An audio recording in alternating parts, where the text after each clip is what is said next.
NEET परीक्षा घोटाले की जांच की मांग पर सुनवाई। नीट पेपर लीक को लेकर संग्राम जारी है और राजनीति और विरोध प्रदर्शन भी हो रहे हैं। तो नीट परीक्षा विवाद पर सुप्रीम सुनवाई होने जा रही है। घोटाले की जांच पर सुनवाई होगी और वहीं आज बड़ी खबर यह है कि आज नीट मामले पर सुप्रीम कोर्ट सुनवाई करेगा। घोटाले की जांच मांग वाली कि घोटाले की जांच होनी चाहिए, ये मांग याचिका के तौर पर लगाई गई है, जिस पर सुनवाई होगी। कोर्ट में सुनवाई शुरू होगी। वहीं इससे पहले सुप्रीम कोर्ट ने एनटीए को नोटिस जारी करके 8 जुलाई तक जवाब मांगा है, तो वो इसी मामले से जुड़ी हुई दूसरी सुनवाई 8 जुलाई को होगी। इससे पहले जब सुनवाई हुई थी तो जो बच्चे जिन्हें ग्रेस मार्क्स मिले थे उनके पेपर उनके जो नंबर थे उसको रद्द करके दोबारा एग्ज़ाम करने का उनको ऑप्शन दिया गया था और 23 तारीख को वो एग्ज़ाम भी होना है। लेकिन इधर घोटाला हुआ है, इसको लेकर याचिका लगाई गई थी और उस याचिका पर अब सुनवाई होने जा रही है। हालांकि काउंसलिंग पर अभी तक रोक नहीं लगाई गई है कोर्ट के द्वारा। नीट परीक्षा विवाद पर आज सुप्रीम कोर्ट में सुनवाई होगी। घोटाले की जांच की मांग वाली याचिका पर सुनवाई होने जा रही है। तो बड़ी खबर आपको बता रहे हैं, नीट को क्लीन करने को लेकर जो बातें की जा रही है, तमाम जगह पर आपने देखा होगा कि प्रदर्शन भी हुआ, राजनीति भी हुई और नीट एग्ज़ाम लीक हुआ, ये भी खबरें सामने आई हैं और घोटाला हुआ है, ये मांग की गई है जिस पर याचिका लगाई गई है और अब याचिका पर सुनवाई होने जा रही है। प्रधानमंत्री नरेंद्र मोदी काशी पहुंच रहे हैं। बम बम काशी वहां पर नजारा दिख रहा है, क्योंकि तीसरी बार प्रधानमंत्री बनने के बाद मोदी आज पहली बार काशी आ रहे हैं। 2 दिवसीय दौरे पर, काशी दौरे पर पीएम मोदी यहां पर पहुंचेंगे। बाबतपुर एयरपोर्ट पर विमान से उतरने के बाद हेलीकॉप्टर से मेहंदीगंज जाएंगे और किसान सम्मेलन को संबोधित करेंगे। इस दौरान पीएम किसान सम्मान योजना के लगभग 9.25 करोड़ से ज़्यादा लाभार्थी किसानों के खाते में 20,000 करोड़ से ज़्यादा की राशि 17वीं किस्त के तौर पर जारी किया जाएगा। इसमें वाराणसी के 2,74,615 किसान भी लाभान्वित होंगे। इसके साथ ही पीएम कृषि सखी के रूप में मान्यता प्राप्त 30,000 से ज़्यादा राष्ट्रीय ग्रामीण आजीविका मिशन से जुड़े स्वयं सहायता समूहों को प्रमाण पत्र जारी करेंगे। किसान सम्मेलन के बाद सड़क मार्ग से दशाश्वमेध घाट जाएंगे और गंगा आरती में शामिल होंगे। रात 8 बजे श्री काशी विश्वनाथ धाम में पीएम मोदी विधिवत पूजन अर्चन भी करेंगे। और ये पूरा कार्यक्रम हम आपको जो दिखा रहे हैं, वाराणसी में नमो नमो, यानी कि एक बार फिर से प्रधानमंत्री बनने के बाद नरेंद्र मोदी यहाँ पर पहुँच रहे हैं और ख़ास कार्यक्रम किसानों के लिए है। काशी विश्वनाथ में दर्शन पूजन का कार्यक्रम है।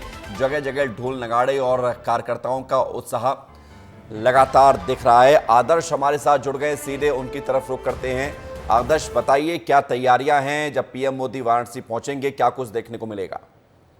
देखिए विवेक, बिल्कुल वैसे तो सारी जानकारी आपने दी है, लेकिन इससे इतर मैं आपको बता दूं कि यहाँ पर पीएम मोदी 5वीं बार ये गंगा आरती देखने जा रहे हैं। इसके साथ ही साथ मैं आपको बताऊं तो आप करीब 55 मिनट के आसपास गंगा आरती में जब वो रहेंगे तो 55 मिनट के आसपास का समय वहां पर देंगे, जिसमें 15 मिनट वो गंगा का पूजन अर्चन और साथ ही साथ मोदी मणि पर विराजेंगे। तो वहीं 40 मिनट के आसपास आज जो आज आरती है वो देखेंगे। इसके साथ ही साथ जो प्रख्यात ज्योतिषाचार्य हैं पंडित चंद्रमौली उपाध्याय और उनके साथ साथ 9 जो पूजन अर्चन करने वाले उनके साथ पूजा अर्चना करवाएंगे। साथ ही साथ 18 कन्याओं के साथ रिद्धि सिद्धि के रूप में भी वहां पर मौजूद होंगे। ये वो पूरा कार्यक्रम है और कल माना जा रहा है कि वो बिहार के नालंदा में, जहां पर राजकीय विश्वविद्यालय परिषद में, उसका उद्घाटन करेंगे 10:30 बजे।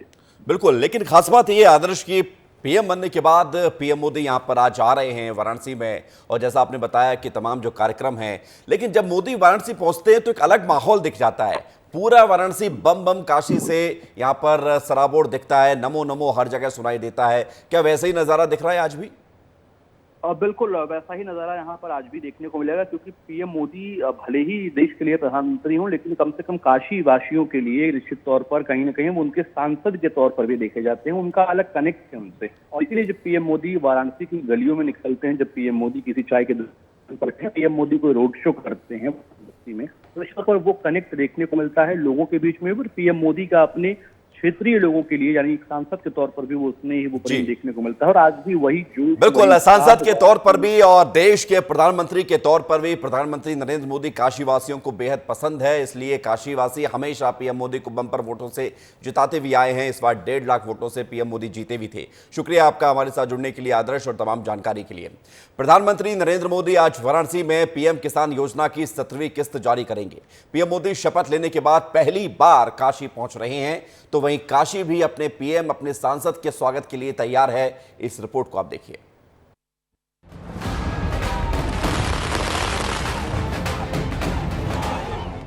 प्रधानमंत्री नरेंद्र मोदी मंगलवार 18 जून 2024 को वाराणसी में पीएम किसान योजना की 17वीं किस्त जारी करेंगे। तीसरी बार प्रधानमंत्री नरेंद्र मोदी ने जब कार्यभार संभाला तो सबसे पहले देश के किसानों को सम्मान निधि योजना का तोहफा ही दिया था और किस्त के दस्तावेजों पर अपने हस्ताक्षर किए थे। किसान सम्मान निधि की 17वीं किस्त में 9 करोड़ 26 लाख से अधिक किसानों को 20,000 करोड़ रुपए से अधिक का लाभ मिलने वाला है। इसके अलावा प्रधानमंत्री कृषि सखी के रूप में प्रशिक्षित हुए 30,000 से अधिक SHG को पैरा एक्सटेंशन कार्यकर्ताओं के रूप में काम करने के लिए प्रमाण पत्र भी वितरित किया जाएगा, ताकि वे पैरा विस्तार कार्यकर्ताओं के रूप में काम कर सकें और साथ ही किसानों की खेती में मदद भी कर सकें।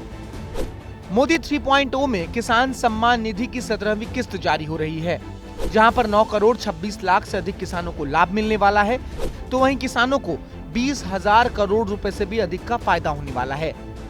केंद्रीय कृषि मंत्री शिवराज सिंह चौहान ने बताया कि प्रधानमंत्री पद की शपथ लेने के बाद पीएम मोदी ने सबसे पहले पीएम किसान योजना की 17वीं किस्त किसानों के खाते में ट्रांसफर की। पीएम वाराणसी जाकर किसानों के खाते में सम्मान निधि के पैसे ट्रांसफर करने वाले हैं, लेकिन इस योजना से अब तक कितने लोगों को लाभ पहुंचा है, एक बार जरा वो भी देख लेते हैं। दरअसल इस योजना की शुरुआत 1 फरवरी 2019 को हुई थी और अब तक इस योजना की 16 किस्तें जारी हो चुकी हैं। हर साल 3 किस्तों में किसानों को 6,000 रुपए दिए जाते हैं और इस योजना से अब तक 11 करोड़ से अधिक किसानों को 3 करोड़ 4 लाख रुपए से अधिक का लाभ मिल चुका है। 18 जनवरी को पीएम तीसरी बार प्रधानमंत्री बनने के बाद पहली बार वाराणसी आएंगे। शाम 4:15 पर वाराणसी से ही किसानों के खाते में किसान सम्मान निधि की राशि डालेंगे और 6:15 बजे काशी विश्वनाथ मंदिर में पूजन और दर्शन करने वाले हैं। ब्यूरो रिपोर्ट, विस्तार न्यूज। उधर छत्तीसगढ़ में रायपुर के बलौदाबाजार की घटना को लेकर प्रदर्शन यहां पर दिखाई दे रहा है। रायपुर में बलौदाबाजार की घटना को लेकर प्रदर्शन कांग्रेस का दिख रहा है। 23 जिलों में 1 दिवसीय धरना प्रदर्शन का कार्यक्रम है कांग्रेस का। साथ ही इन सभी 33 जिलों में प्रभारी भी नियुक्त किए गए हैं। तो 33 जिलों में 1 दिवसीय धरना प्रदर्शन और सभी जिलों में कांग्रेस ने अपने प्रभारी नियुक्त किए हैं, जो कि इस धरना प्रदर्शन को सफल करेंगे। प्रदेश की कानून व्यवस्था पर सवाल भी कांग्रेस ने उठाए हैं और 33 जिलों में कांग्रेस का ये प्रदर्शन बलौदाबाजार की घटना को लेकर रायपुर में रणनीति बनी है। रोहित हमारे साथ जुड़ गए जरा जानकारी के साथ। रायपुर से सीधे उनकी तरफ रुख करते हैं। रोहित, जरा बताइए कि छत्तीसगढ़ में जो प्रदर्शन कांग्रेस का होने जा रहा है, क्या उसका स्वरूप होगा और किस तरह से कांग्रेस प्रदर्शन करेगी तमाम 33 जिलों में? देखिए, स्वरूप बहुत बड़ा है क्योंकि तमाम 33 जिलों में ये प्रदर्शन होने वाला है और 10 जून की ये घटना है और 10 जून की घटना के बाद में तुरंत इस पर कांग्रेस ने जांच कमेटी भी बना दी थी और कमेटी बनाने के बाद में कमेटी अभी तक रिपोर्ट तो नहीं सौंप पाई है, लेकिन फिलहाल कांग्रेस एक बड़े प्रदर्शन के रुख पे जो है वो दिखाई दे रही है और 12 बजे, आज दोपहर 12 बजे ये प्रदर्शन की शुरुआत होने वाली है। और रायपुर की खासतौर में बात करूँ तो रायपुर पे सबसे बड़ा प्रदर्शन देखने को मिलेगा और दूसरा बड़ा प्रदर्शन बलौदाबाजार में होने वाला है। बलौदाबाजार का प्रदर्शन जो रायपुर के पूर्व लोकसभा प्रत्याशी है विकास उपाध्याय, उनकी अगुवाई में होगा और रायपुर में प्रदेश अध्यक्ष दीपक बैज, पूर्व मुख्यमंत्री भूपेश बघेल सहित बड़ी संख्या में NSUI, युवा मोर्चा, महिला संगठन, तमाम संगठनों की महिला, युवा, तमाम लोग शामिल होंगे और राजीव गांधी चौक पे बस 1 घंटे बाद ये प्रदर्शन शुरू होने वाला है। और साफ तौर पे ये आरोप है कि प्रदेश में कानून व्यवस्था ध्वस्त हो चुकी है, सरकार नाकामयाब है कि इस तरह की लेकिन सवाल इस बात को लेकर है कि कांग्रेस ने भी अपनी जांच टीम को वहां भेजा बलौदाबाजार में। घटनास्थल का उस टीम ने निरीक्षण भी किया। उसके बाद लौटने के बाद आरोप लगाया कि छत्तीसगढ़ को जलाने की साजिश की गई। बीजेपी ने भी अपनी टीम वहां पर भेजी है और एक जो प्रशासनिक स्तर पर जांच होनी चाहिए वो भी जांच हो रही है। 1 महीने में रिपोर्ट भी मुख्यमंत्री को सौंपी जाएगी। जांच चल रही है, टीमें भेजी जा रही हैं, लेकिन सियासत भी हो रही है। इसकी जरूरत क्यों है? बिल्कुल देखिए टीमें टीमें भेजी जा रही है और सियासत भी जमकर हो रही है। और कांग्रेस की मैं बात करता हूं तो कांग्रेस को रिपोर्ट 3 दिन पहले ही सौंपना था, लेकिन अभी तक वो रिपोर्ट सौंप नहीं पाई है। अगर मैं भाजपा की बात करता हूं तो भाजपा का जांच जल्द हो कल गया था और 102 दिनों पे वो रिपोर्ट सौंप देगा। और सरकार के स्तर पे जो टीम बनी है वो भी आगामी मंथ पे, अगले महीने पे जो है वो रिपोर्ट सौंप सकती है। लेकिन इस सबके बीच अगर देखा जाए तो दोनों ही पार्टियां कह रही है कि दोनों, मतलब कि कांग्रेस का ये आरोप है कि भाजपा सुनियोजित तरीके से इस घटना को अंजाम दिया और भाजपा कह रही है कि कांग्रेस ने इसे सुनियोजित तरीके से घटना को अंजाम दिया। लेकिन जांच के बाद ही ये स्पष्ट हो पाएगा। आरोप लगाए जा रहे हैं अब आपके पास जो है लौटेंगे क्योंकि जैसे ही विरोध प्रदर्शन शुरू होगा वो तस्वीरें हम आपके माध्यम से देखेंगे। फिलहाल इस खबर के लिए शुक्रिया, लेकिन आप बने रहिए क्योंकि अगली खबर भी छत्तीसगढ़ से ही है, जहां पर रायपुर से खबर ये मिल रही है कि सीएम की समीक्षा के बाद मंत्रियों की समीक्षा भी होगी। पंचायत एवं ग्रामीण विभाग की समीक्षा नवा रायपुर महानदी भवन में बैठक जारी है। डिप्टी सीएम विजय शर्मा बैठक ले रहे हैं, पंचायत विभाग को दिशा निर्देश देंगे। ये बड़ी खबर आपको बता रहे हैं रायपुर से, जहां पर सीएम की समीक्षा के बाद मंत्रियों की समीक्षा भी हो रही है। तो मंत्री भी अपने स्तर पर समीक्षा कर रहे हैं। रोहित की तरफ एक बार फिर से रुख करते हैं। रोहित, पहले मुख्यमंत्री ने समीक्षा की और अब मंत्री भी अपने स्तर पर समीक्षा कर रहे हैं। बिल्कुल देखिए, आचार संहिता भी खत्म हो गई है और सरकार को भी 6 महीने का वक्त हो चुका है। तो ऐसे में सुशासन की दृष्टि पे लगातार कदम उठाए जा रहे हैं और हमने देखा है कि तमाम जो विभाग हैं उनकी बैठक जो है सीएम विष्णुदेव साय ने की थी। उसके बाद अब तमाम जो विभागीय मंत्री हैं वो अपने अपने विभागों की बैठक ले रहे हैं और उप मुख्यमंत्री विजय शर्मा मंत्रालय पहुंच चुके हैं। मंत्रालय पहुंचने के साथ में वो पंचायत विभाग की जो समीक्षा बैठक है वो ले रहे हैं। साफ तौर पर आगे, क्योंकि पंचायत का एक बड़ा काम बरसात में भी होता है, तो ऐसे में बरसात को लेकर आगामी जो बरसात का समय है उसमें किसी तरीके से दिक्कत ना आए, जो योजनाएं चल रही हैं वो योजना सही से चले, वो तमाम चीजों को लेकर जानकारी एकत्रित की जा रही है। इसके अलावा आगामी समय पे पंचायत का चुनाव भी होने वाला है, तो विवेक ऐसा माना जा रहा है कि उसको लेकर भी एक महत्वपूर्ण फैसला लिया जा सकता है। तो कुल मिलाकर महत्वपूर्ण बैठक है। एजेंडा थोड़ी देर बाद सब सामने आएगा, तब बताएंगे। बिल्कुल खबर भोपाल से मिल रही है, जहां पर बीजेपी तैयार कर रही है 4 साल का रोड मैप। भोपाल से खबर है, बीजेपी की तैयारी 4 साल के रोड मैप को लेकर है। सभी जिलों में विकास के लिए तैयार हो रहा है रोड मैप। विधानसभा वार, यानी कि हर विधानसभा को देखते हुए छोटी टोलियों के साथ पार्टी बैठक करेगी और रोड मैप तैयार किया जाएगा, क्योंकि 4 साल के बाद चुनाव भी होना है। हालांकि ये बहुत लंबा वक्त है, लेकिन बीजेपी तैयारी कर रही है कि इन 4 सालों में, जो सरकार के 4 साल हैं, उन 4 साल में इतना काम हो कि उस 4 साल में पूरे प्रदेश का विकास हो। सूरज हमारे साथ जुड़ रहे हैं, सीधे उनकी तरफ रुख करते हैं ज़्यादा जानकारी के लिए। सूरज, बताइए 4 साल का रोड मैप किस आधार पर तैयार किया जा रहा है?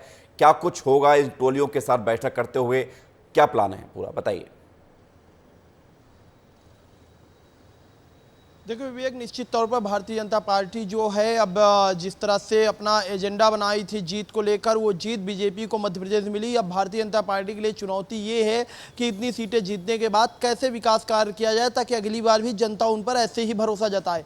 इसी को लेकर बीजेपी की कल मीटिंग हुई। जिला अध्यक्ष जो हैं, तमाम पार्टी के जो संगठन के नेता थे वो मौजूद थे। उनकी मौजूदगी में, तमाम दिग्गज नेताओं की मौजूदगी में ये तय किया गया है कि आखिरकार कैसे विकास किया जाए। 4 साल का जो रोड मैप है विकास कार्य का वो तैयार किया जा रहा है। उसमें होगा ये कि हर विधानसभा वार कार्यकर्ताओं की टोली बनाई जाएगी और देखा जाएगा कि जो योजनाएं हैं कितने लोगों तक पहुंच रही हैं, जिन्हें नहीं पहुंच रही हैं, केंद्र की योजनाएं हो या राज्य की योजनाएं, उन तक योजनाओं को पहुंचाना और विकास कार्यों में अहम भूमिका ये जो टोली होगी निभाएगी। तो कहीं ना कहीं मुख्यमंत्री मोहन यादव ने भी कहा है कि अब हम चाहते हैं कि हमारे जो विकास कार्य हैं वो जनता तक पहुंचे और आगामी 4 साल के लिए ये रोड मैप तैयार किया जा रहा है। विवेक, ठीक है सूरज, शुक्रिया आपका हमारे साथ जुड़ने के लिए और तमाम जानकारी के लिए। तो 4 साल का रोड मैप तैयार किया जा रहा है और 4 साल में कैसे काम होगा पूरे विधानसभा वार में, ये कोशिश की जाएगी।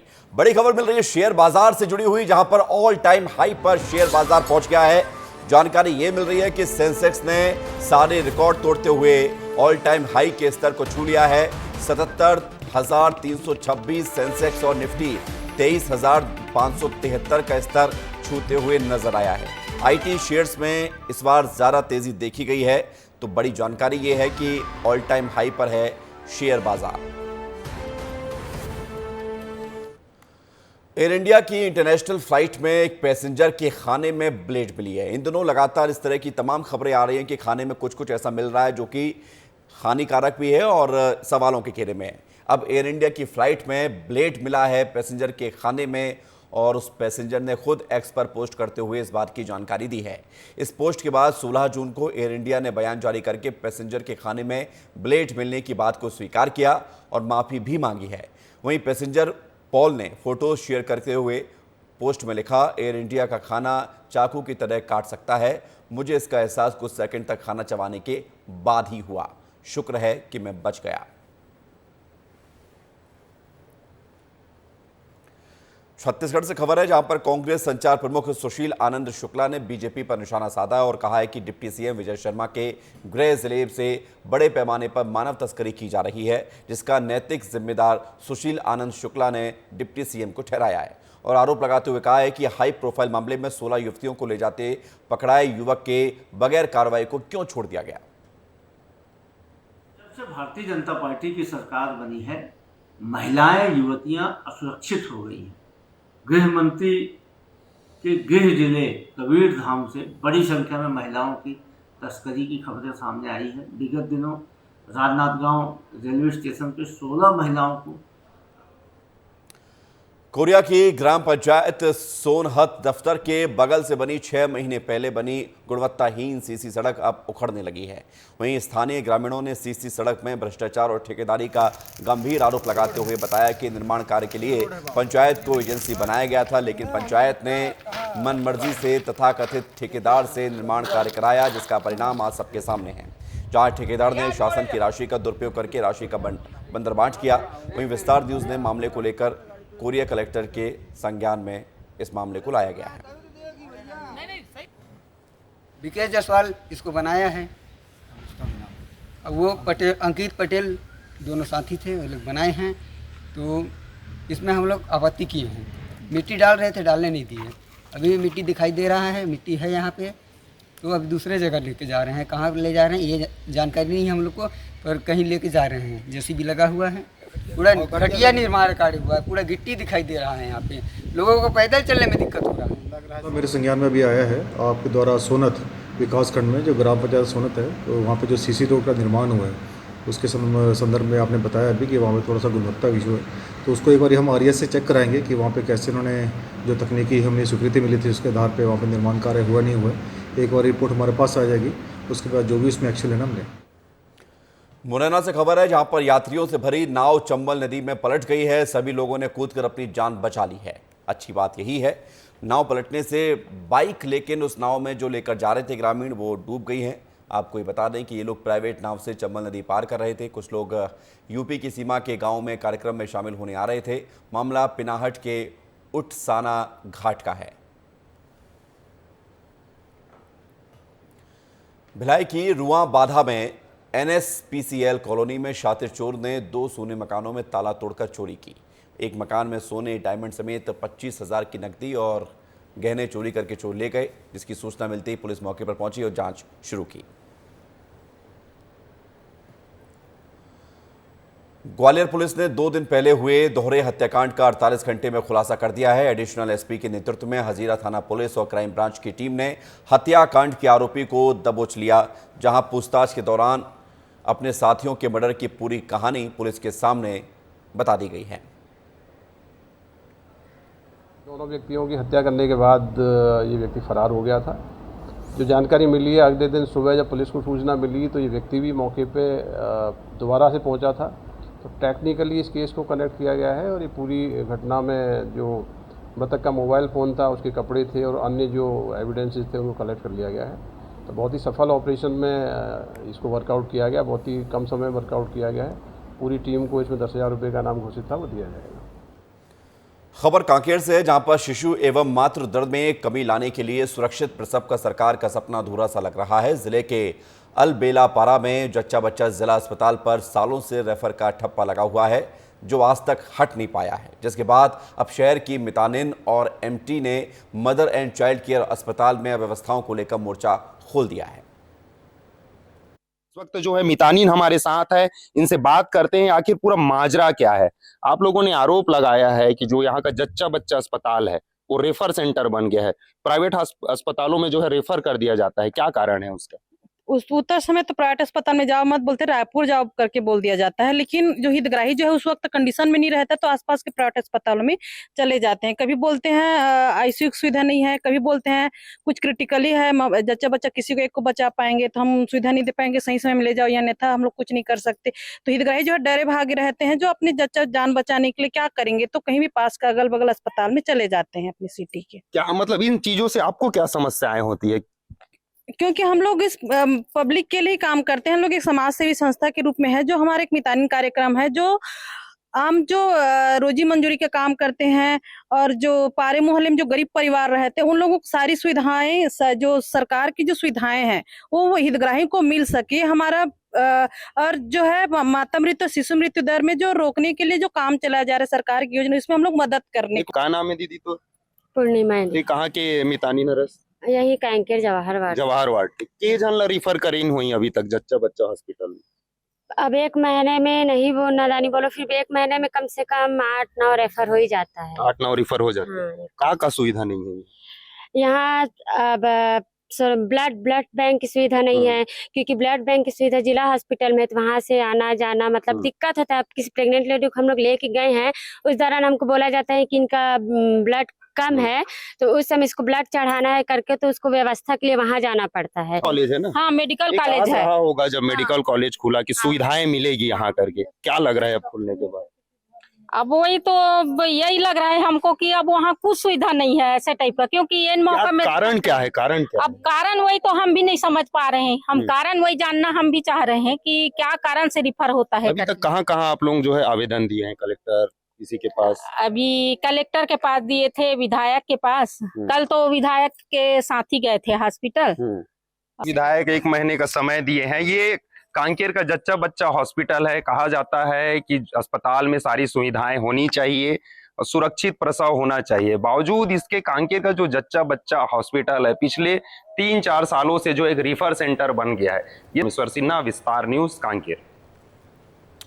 बढ़ते आगे, जबलपुर के सराफा कारोबारी और सराफा एसोसिएशन के अध्यक्ष को जेवर साफ करने वाले कारीगर ने 32 लाख रुपए का चूना लगा दिया है।